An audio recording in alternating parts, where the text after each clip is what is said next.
Hacker and Durham, presented by Subway. Right. 844-SAY-ACCN. We'll take more phone calls as the show goes on, so if you're on hold, hang tight. But let's go to Blacksburg, Virginia. Let's do it. Where, man, it was some kind of show Friday night. I'm telling you, that crowd was great, and so was the football team. Justin Fuente joins us.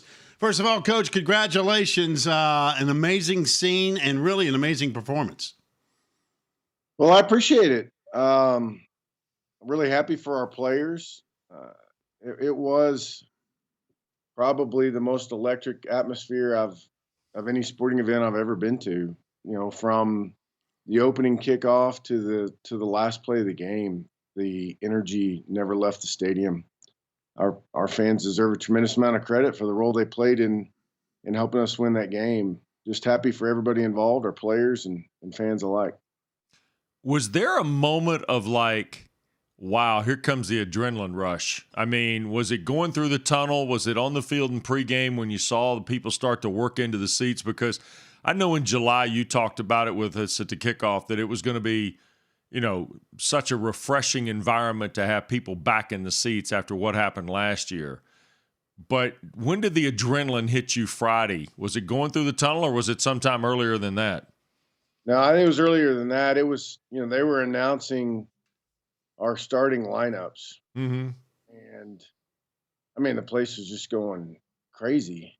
And it was like, usually that's a little bit of a ho-hum announcement, you know, like, you know, starting at linebacker from Shelby, North Carolina, Dax Holyfield, and everybody just, you know, kind of goes about their business. But, like, the whole place in announcing the lineups was just going bananas. And it's been a while since you've heard that roar and felt that in your stomach, you know, and just walking around pregame, you could tell there was just this sense of energy and purpose.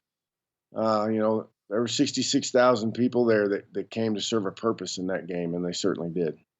Coach, I just mentioned to Wes before we brought you on, I thought your guys sent a message in the opening drive. I mean, first of all, the play calling was spot on. The execution was great. And you really kind of punched North Carolina right between the eyes and just said, hey, guess what? 60 minutes, boys, let's go. And you know, again, it's one drive. We still got another 50-some-odd minutes to go. But I just thought it was a tone setter for the rest of the evening. Well, it was certainly a great way to start. You know, we wanted to make a concerted effort to not just run the football, but try to take up some clock. You know, like I really wanted, you know, Sam Howell's a fine player, but I really wanted him to spend a good portion of the evening standing on the sidelines. And we did accomplish that in the first half. We did not do as good a job as we needed to of that in the second half, and our defense answered that challenge. But it was a great way to start the game. You know, our offense came out and we ran the ball pretty well and had one or two big plays in the passing game and got a touchdown and kind of set the tone from there on out. All right, not that you need pocket analysis from like Roddy Jones and me, who were in Pittsburgh getting ready to do a game the next day, and we're sitting watching the game, and Roddy said, if I'm Virginia Tech, I'm putting Braxton Burmeister, Blackshear, whoever they want in that backfield, I'm going to run behind that offensive line. Those guys up front took a challenge on in the offseason at some point. They were kind of the cog that looked like powered the engine for you. Yeah, we feel pretty good about those guys. You know, we lost a first-round draft pick in Christian Darrisaw last year that you know was a fine player, but you know, we've got several other guys I think you know are going to have careers in the NFL. So they've played a lot together. They've got experience. We've got a couple new guys working in there that seem to have kind of fit in the group seamlessly. So we feel good about that. I hope we can stay healthy there and continue to bring those guys along because we do have a little bit of talent up front. Coach, it's a line of scrimmage game, and I know you love that. We're sitting here talking about what you did on the offensive side. But, you know, North Carolina returned 5 offensive linemen and, of course, all-world Sam Howell. But, man, I thought your guys on the defensive front got after them too. I think your team just said, hey, listen, tonight we're going to be the more physical, tougher football team. Well, we've got all our guys back on the D-line too. So, you know, and that's kind of my gut reaction is we got a bunch of guys that played a bunch of snaps on the defensive line as well. They're older and they're stronger.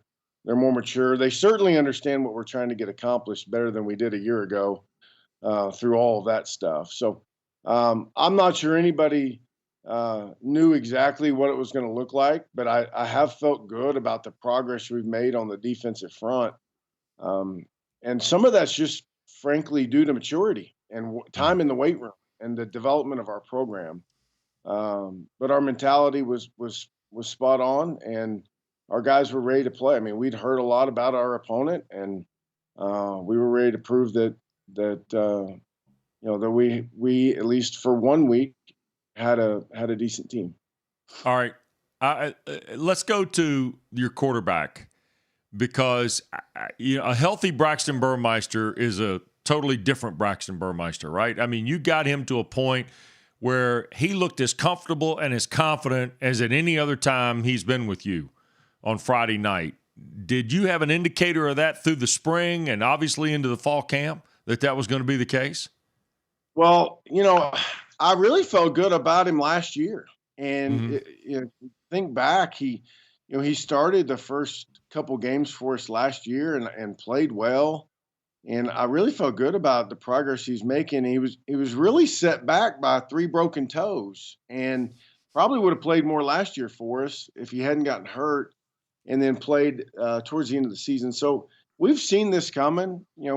Certainly when Braxton knows this, there's some execution things that we've got to be better at, certainly in the second half, in order to be as efficient as we want to be. But what you saw, at least in the first half from Braxton, is what we've seen for a couple years now in practice and during a couple of the games we've gotten to play him.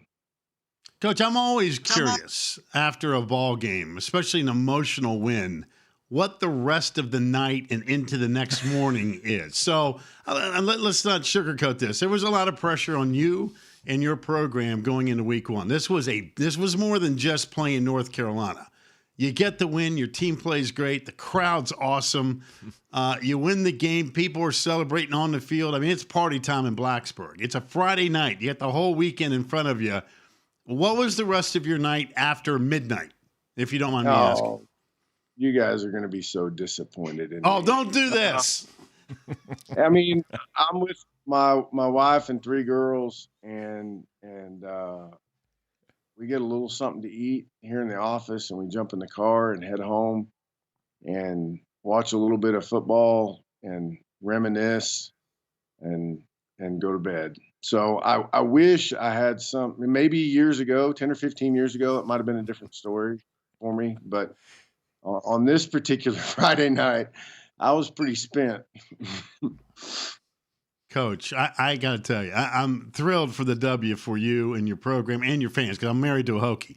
But I got to tell you, that may be the worst answer I've ever heard from the coach.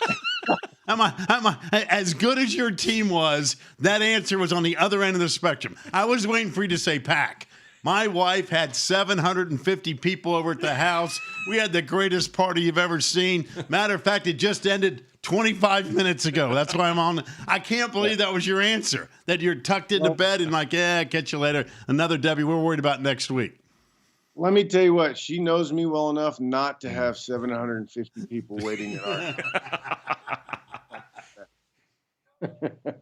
that's great. Hey, how do you, and you and I have talked about this a little bit before. Momentum's a funny thing.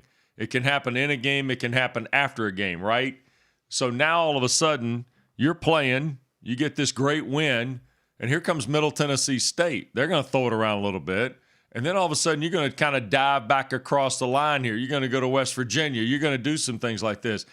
For winning or losing in week 1, all is not written about a season. So what's your message kind of at least early to your team in preparation for the Blue Raiders on Saturday? No, that's good. And I'm glad we're getting ready to talk about Middle Tennessee, because, that's the challenge for us. Can we be a mature football team and put this game behind us and move on?